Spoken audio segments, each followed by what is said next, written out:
Hai, hello, salam sejahtera Malaysia. Selamat datang ke channel Pels Lifestyle. Tuan-tuan dan puan, saudara-saudara, satu lagi kejutan untuk rakyat Malaysia. Satu lagi kejutan untuk kepimpinan politik di Malaysia. Ini satu lagi pendedahan daripada SPRM. Kalau sebelum ini kita dengar berkaitan dengan skandal rasuah berjemaah, kalau sebelum ini kita dengar berkaitan dengan projek Jona Wibawa, berkaitan dengan perhimpunan anti rasuah. Jadi banyaklah cerita berkaitan dengan rasuah. Tapi pada akhirnya Anwar Ibrahim sebagai PM, di hampir setiap ucapan Anwar Ibrahim, beliau akan berkata untuk membantras rasuah. Dan kita dapat lihat perlahan-lahan ada penambahbaikan dan ada berita baik untuk menangani isu rasuah di Malaysia.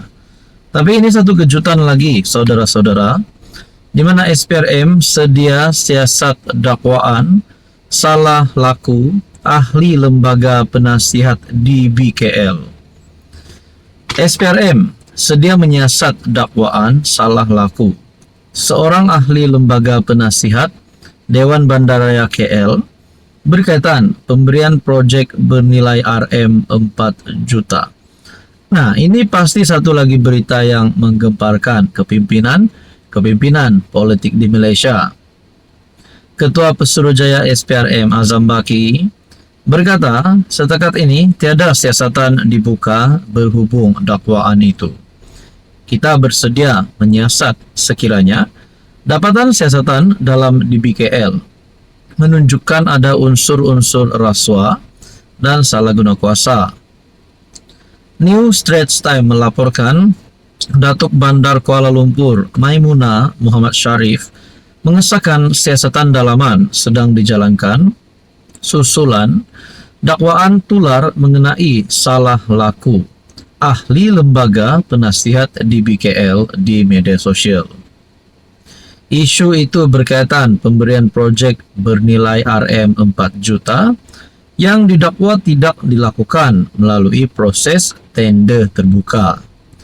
Menurut dakwaan di media sosial, ahli lembaga penasihat di BKL itu didakwa memegang jawatan dalam syarikat yang sama yang sepatutnya menjalankan projek berkenaan. Kami memandang serius dakwaan ini dan telah mengarahkan unit integriti untuk menyiasat dakwaan pemerolehan yang tidak wajar, kata Maimunah. Menurutnya, unit integriti di BKL sedang mendapatkan bukti untuk menentukan sama ada proses tadbir urus dipatuhi. Sementara itu, NST melaporkan Menteri di Jabatan Perdana Menteri Wilayah Persekutuan Zaliha Mustafa telah mengarahkan Maimunah dan pengerusi jawatan kuasa eksekutif Yayasan Wilayah Persekutuan untuk mempercepatkan siasatan. Maimunah turut mengesahkan dia telah menghentikan satu lagi projek membabitkan RM 7 juta kerana dikaitkan dengan ahli lembaga penasihat yang sama. Apa komen anda? Hai, hello, salam sejahtera Malaysia. Selamat datang ke channel Pels Lifestyle. Tuan-tuan dan puan yang saya amat hormati, saudara-saudara. Di dalam gabungan parti politik di Malaysia, antaranya Pakatan Harapan, yang terdapat PKR, DAP, Amanah, manakala pembangkang juga daripada Perikatan Nasional. Di dalam parti itu terdapat Parti PAS dan Parti Bersatu. Jadi di dalam gabungan ini, sudah pasti hubungan yang baik dan kerjasama yang baik perlu dikekalkan untuk meneruskan masa depan kerjasama gabungan tersebut. Lebih-lebih lagi untuk menjadi kerajaan persekutuan.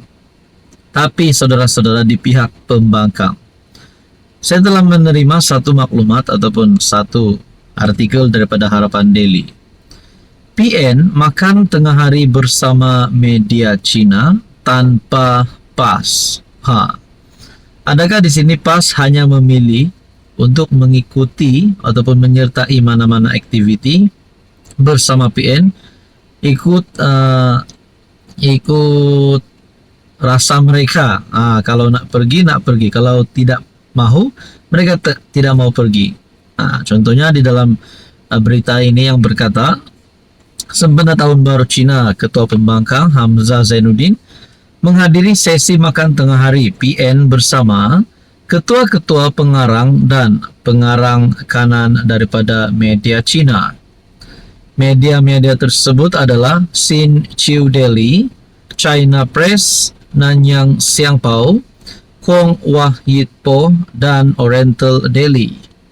Selain bertukar pandangan berkaitan pendirian, hala tuju serta aspirasi PN maupun bersatu, saya mendengar dengan teliti perkara-perkara yang mereka utarakan dengan terbuka, kerana ia mencerminkan hasrat serta luahan rasa sebilangan besar masyarakat Cina berkaitan isu-isu semasa dalam negara, merangkumi aspek ekonomi, politik dan sosial, kata Hamzah dalam satu hantaran. Turut menghadiri sesi makan tersebut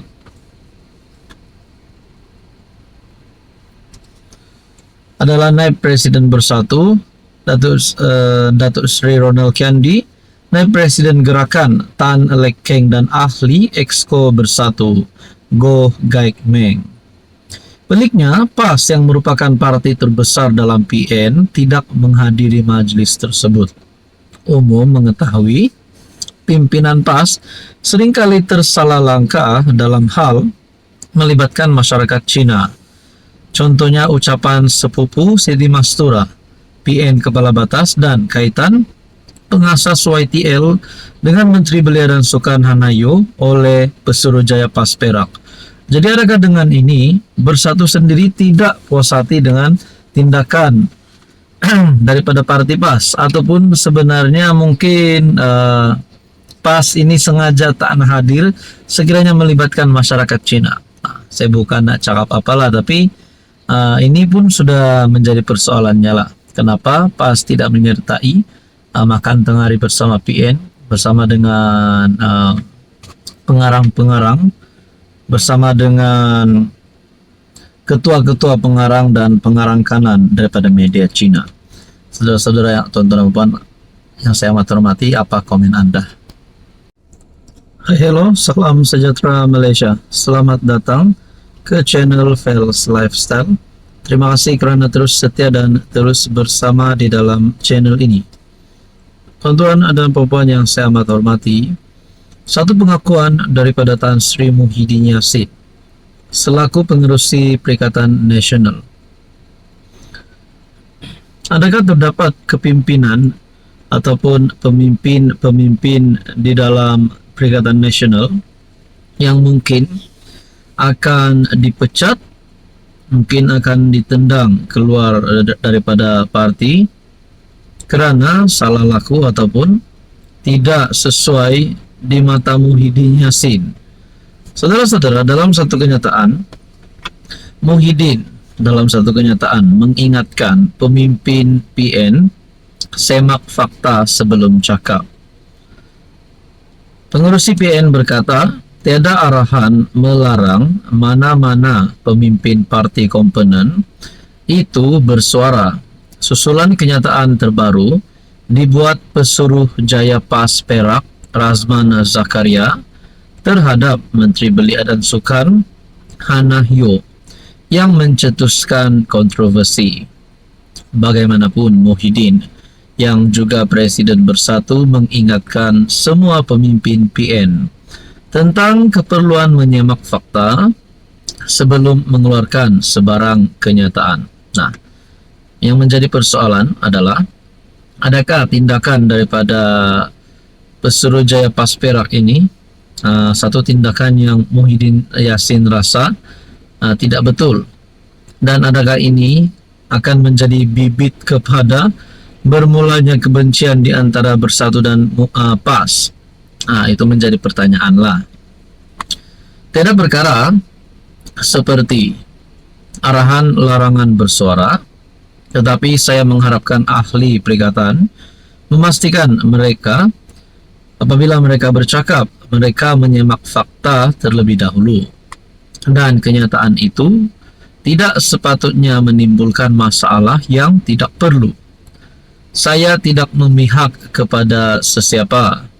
Tambahan pula, dalam musim Tahun Baru Cina ini, kita perlu menekankan perpaduan nasional dan pemahaman yang lebih baik antara kaum di Malaysia, kata Muhyiddin. Ini adalah masa untuk rakyat Malaysia kembali bersatu dan negara kita ini adalah untuk semua. Razman, Pesuruhjaya PAS Perak, memohon maaf kepada Hanayo dan menarik balik dakwaan yang dibuat dalam satu ceramah yang mendakwa MP Segambut itu adalah anak kepada YTL, merujuk kepada pengasas YTL Corporation Berhad, Yo Tiong Lai. Bagaimanapun, Yo berkata, Razman tetap perlu menunggu surat daripada peguamnya. Berikutan, pemimpin PAS itu turut membuat dakwaan lain yang berunsur fitnah terhadapnya dalam ucapan yang sama. Terdahulu, Razman membuat laporan polis terhadap akaun parodi FB Harakat Daily HD yang mendakwa dia mempertahankan tuduhannya terhadap Hanayo. Jadi saudara-saudara, kalau ada yang tidak baik di mata Muhyiddin yang dilakukan oleh kepimpinan PAS, adakah Bersatu dan PAS akan berpecah, PN akan bubar? Adakah Muhyiddin selaku pengurus PN akan menendang keluar ahli parti, mungkin wakil rakyat daripada PN, daripada PAS, yang Muhyiddin rasa tidak sesuai untuk bersama-sama di dalam gabungan itu? Nah, menjadi pertanyaan. Apa komen Anda?